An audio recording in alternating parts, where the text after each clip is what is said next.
Evergreen Cemetery was created back in 1877 when a private cemetery group applied to the city of LA for a permit to build a cemetery in Boyle Heights. It's actually at the eastern boundary, right next to East LA, right at the edge of incorporated LA. They basically approved the Evergreen Cemetery as a private operation, but wanted to also reserve a portion of it to be a public cemetery for the indigent and for those who could not be accepted at other cemeteries, which included Chinese. Chinese were not welcome at a Protestant cemetery or a Catholic cemetery. And that was a time when Boyle Heights was quickly becoming a very diverse working class neighborhood. And that was something we were talking about with regards to Evergreen, was you can see the diversity that existed in that neighborhood at that time, including Chinese immigrants. One thing to note is that there was actually a higher cost. There was actually a fee that would be charged to the Chinese, whereas others were not. Well, there's a word for that. It's exploitation, right? Yeah, definitely. Well, yeah, absolutely. Yeah. And the community was either powerless or just didn't have the resources to fight that inequity. So this is what happens when you're part of the working class Disadvantaged. and the disadvantaged Yeah. or an ethnic minority in LA. But remember, we're talking about outside of the cemetery, and it was an indigent. I mean, it's also called Potter's Field. I mean, and one of the things when we started finding out about it is that there are burial records which document, while the first years didn't document the Chinese very well at all. So the county retained about a 3.5 acre portion of the southeast corner of Evergreen Cemetery.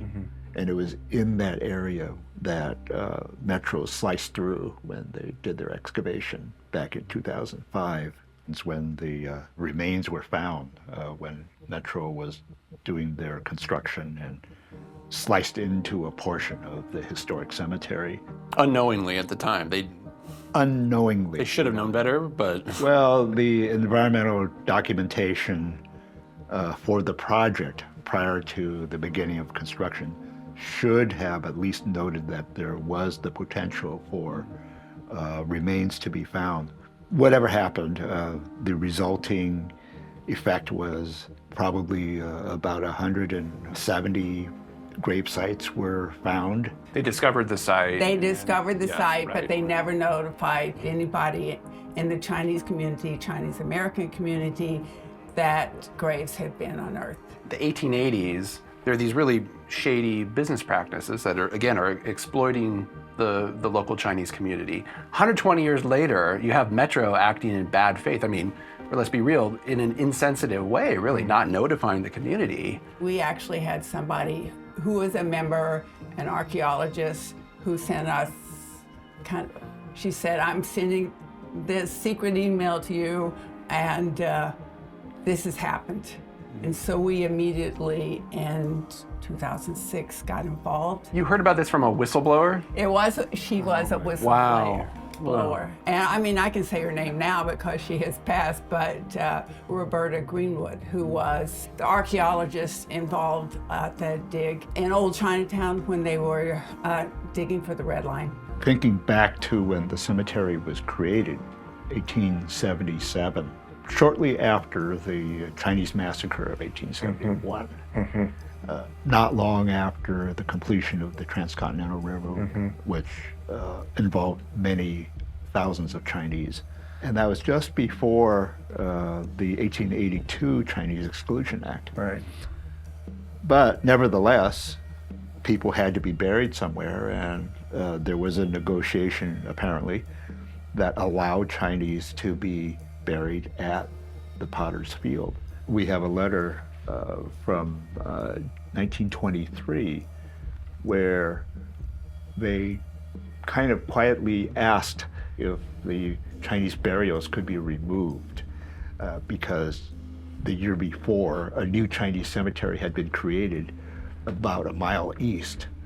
The county sent this letter because they were going to take over a portion of that Potter's Field and establish a crematorium After overcharging them for 50 years. After overcharging them, and then, but they were generous enough to offer a couple of dollars per person to be relocated after charging 10. May I? Oh, absolutely. It's the language in it that is striking. $2 for each body. It would be highly desirable if the bodies buried in the county cemetery could be transferred to your new location. I understand there are about 902 such bodies. Yeah, but the records we have show more than 1,200.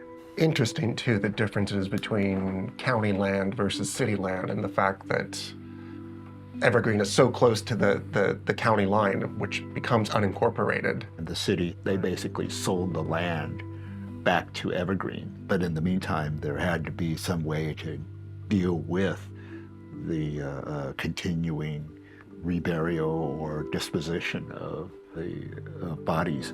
So, Gene, you were among the people who discovered that these headstones were being used in the landscaping. Right. As we were walking along the garden path, we saw these little pieces of stone lining the flower beds.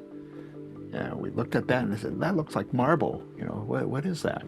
It's got writing on it. It's Chinese. It's a headstone. Wow. And so we pulled these out, and apparently the crematorium caretakers had just been using these old headstones.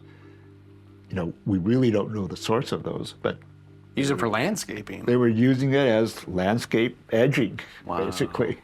When these were found, because the other had caused quite a stir. So these are replicas, or these are No, these originals? are the real thing. Actually, Gloria Molina was very integral in terms of deciding that these needed to be treated with respect, these needed to be clean, curated, to look to see if there were any other memorabilia, artifacts or something around that.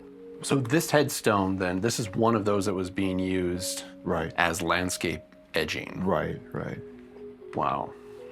But see, some of them, if you look at them, they had been reused because you look on the headstone and then the name and whatnot has been scratched out, and on the back it has another name and date on it. I mean, at that moment, how did you feel? But obviously, it just didn't feel right. One could sense that this was not the right way to deal with our pioneers, our heritage here. So others within their group definitely felt outraged. And so we said, well, we need to do something about this. We need to correct this. So the crematorium site now has a memorial wall, a small memorial wall that was built to recognize the Chinese pioneers. And I say pioneers because this is, early 20th century remains that were basically disturbed. You're still taking care of the people who founded this community 150 years ago. We as a public history organization have this long-term goal of searching out our history and sharing it with the larger community.